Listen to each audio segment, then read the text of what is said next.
Okay, be honest with me. How do you feel when you hear the words small talk? Do you feel excited? Do you feel confident?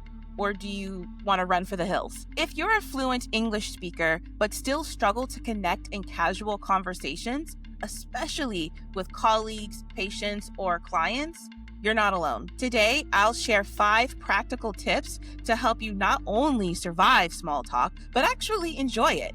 Whether you're in a hospital break room, networking at a conference, or meeting someone for the first time.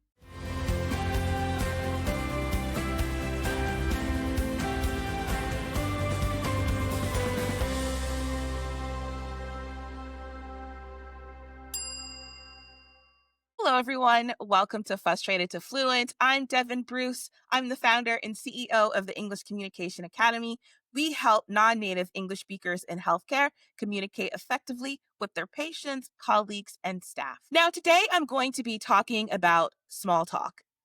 Now, I can feel the collective dread when people clicked on this video, but small talk is not about saying something brilliant. It's about building a bridge to meaningful connection. And when you master these steps, you'll find it easier to start a conversation, keep them going, and leave the other person thinking, wow, that was such an easy conversation. Okay, let's get to it. Now, the very first thing I really want you to know is that in order for the small talk to work, you need to shift your mindset about it. Many people see small talk as a complete waste of time or polite filler before the real conversation. But here's the truth: small talk is the real conversation. It's where trust starts, relationships form, and opportunities show up. In professional settings, people even decide if they like and trust you within the first few minutes. That quick chat about the weather or a weekend hobby or the latest sports game, it's not meaningless. It's where you signal warmth, it's where you signal openness and shared humanity. I actually love small talk because I genuinely enjoy getting to know someone.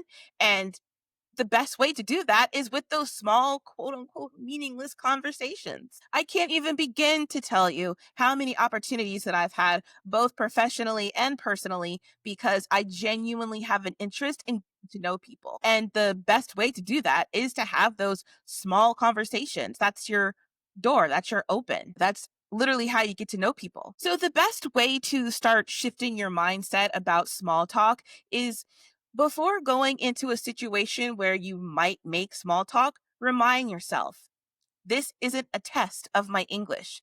It's a chance to connect as a human being. This mental shift removes pressure and it just helps you relax. All right, now let's start talking about how to actively engage in small talk. The best thing that you can do to start is to use open ended warm up questions. Closed questions like, did you have a good weekend? Often lead to one word answers. And that's where disaster starts. That's where those awkward pauses live. But if you use open ended questions like, what was the highlight of your weekend? Those types of questions invite stories. That's what keeps the conversation going. It's those stories that keeps the conversation alive. So the key is to start with something very low pressure that's easy for the other person to answer. Some really good ones are, what's been keeping you busy lately? Or how did you get into your field of work? What's the best thing that happened to you this week? When you use those open-ended questions, it really helps with getting to know someone in the most authentic way. Another thing is to listen to the tone as well as their words. If they light up about something, then that is your signal to go deeper. The next tip about small talk is to share breadcrumbs about yourself. One mistake that many fluent speakers often make is thinking that they need to ask question after question after question to keep the other person talking.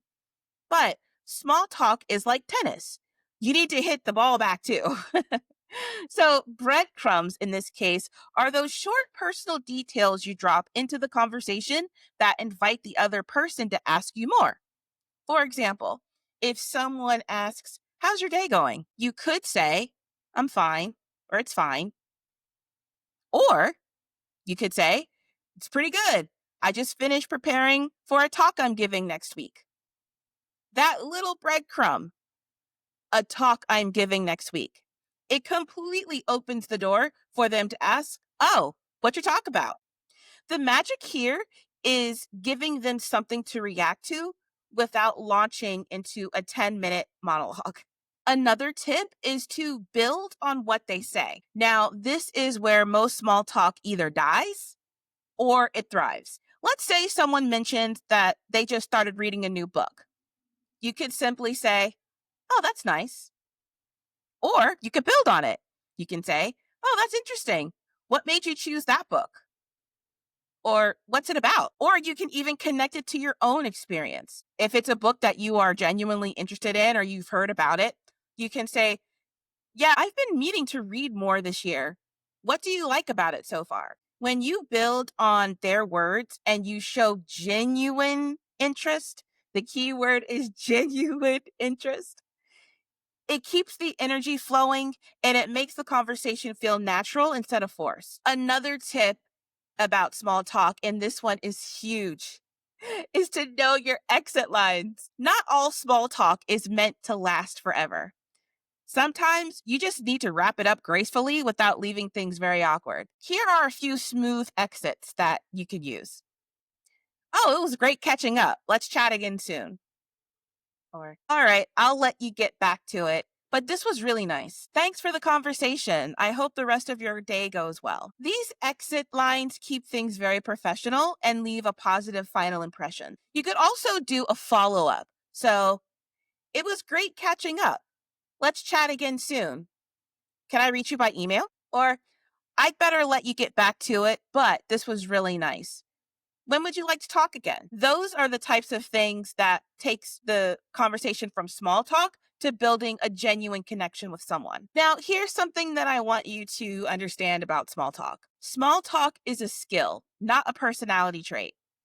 The more you practice these steps, like shifting your mindset, asking open-ended questions, and sharing those breadcrumbs, plus building on what they say and knowing your exits, the small talk will feel natural. You don't need to be the most charming or the most outgoing or the most talkative person in the room. No, you just need to make sure the other person feels heard, seen, and comfortable.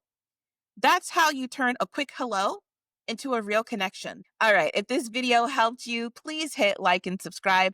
I post new videos every week to help you build real world fluency in your professional life. Also, please share this with other non-native English speakers in healthcare.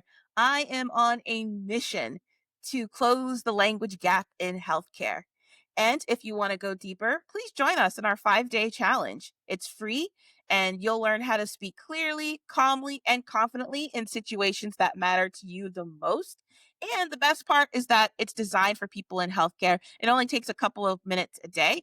The link for that is in the description box below. And if you like this video, please check these other ones out too. All right, that's it for now. Thanks again for tuning in, and I'll see you next time. Take care.